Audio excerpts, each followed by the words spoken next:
Good day. On behalf of Cohort 67, Team Silver, we will be presenting a review of generating capital from social media.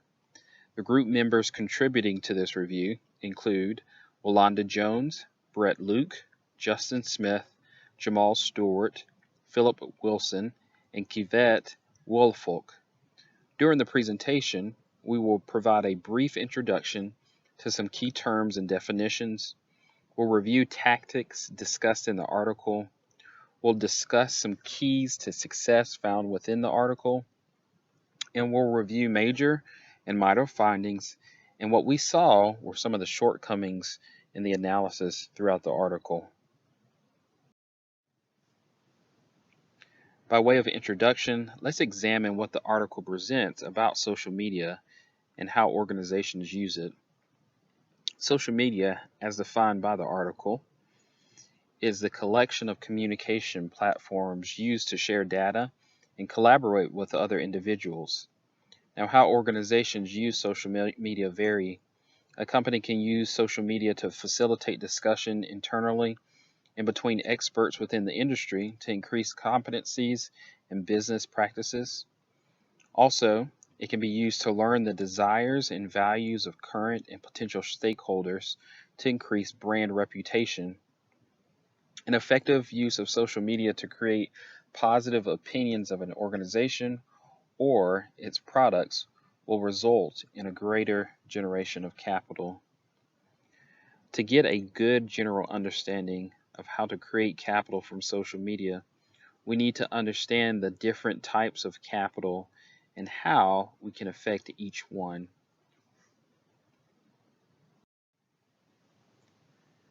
The article lists 5 specific types of capital that can be affected by social media. Social capital is referenced as the ability of an individual or group to capitalize on social connections. Symbolic capital is defined as the amount of honor or prestige possessed within a given social structure. Human capital is defined as the skills, knowledge, and abilities that individuals use to generate income or other useful outputs. Organizational capital is defined as the institutionalized knowledge stored in databases, routines, patents, manuals, and other structures. This is also commonly referred to as intellectual property. Economic capital refers to the financial, physical, and manufactured capital resources. All of these types of capital work together in the conversion and creation system. The next step is understanding the various social media tactics commonly utilized to generate capital. Specifically, the article mentions 4 commonly used tactics: listening and branding, mining and deciding, conversing and sharing, and co-creating and innovating. Each of these, or any combination, can be used to generate capital. The listening and branding tactic allows organizations to understand and interact with potential customers, suppliers, and employees to create a community connection, establish marketplace value, and respond to stakeholders' opinions. Mining and deciding is used to analyze the comments and demographics of a potential stakeholders to give insight on value drivers. Conversing and sharing creates the opportunity for business to create a community, influence said community, and share data to establish bonds with the public. Co-creating and innovating uses crowdsourcing to leverage employees, customers, and suppliers to gain new ideas and solutions to push a business or its products further.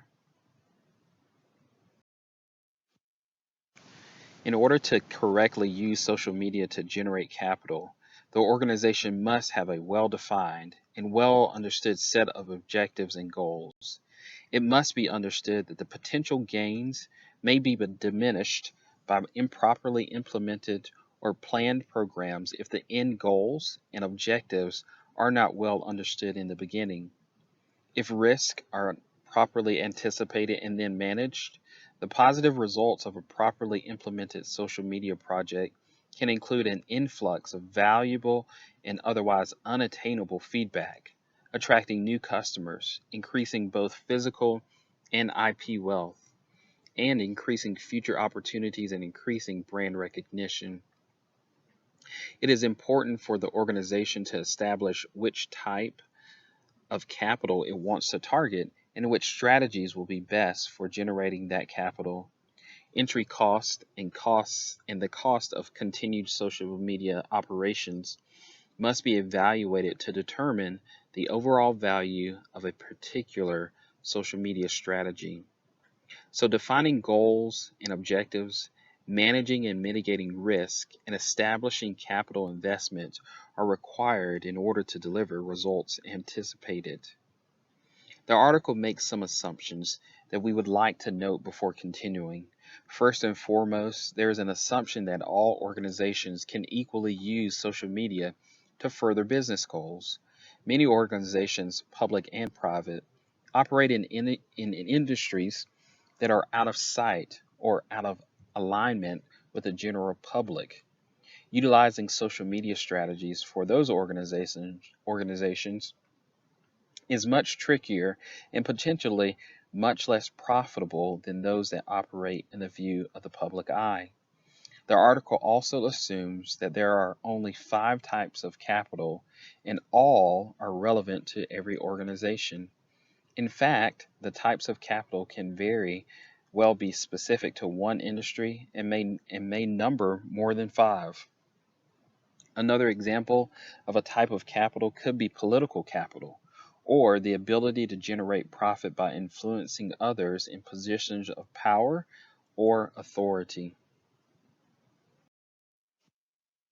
2 major findings from the article include that there are predefined strategies that can lead to generation of capital in various forms that can lead to generating new economic capital for a firm.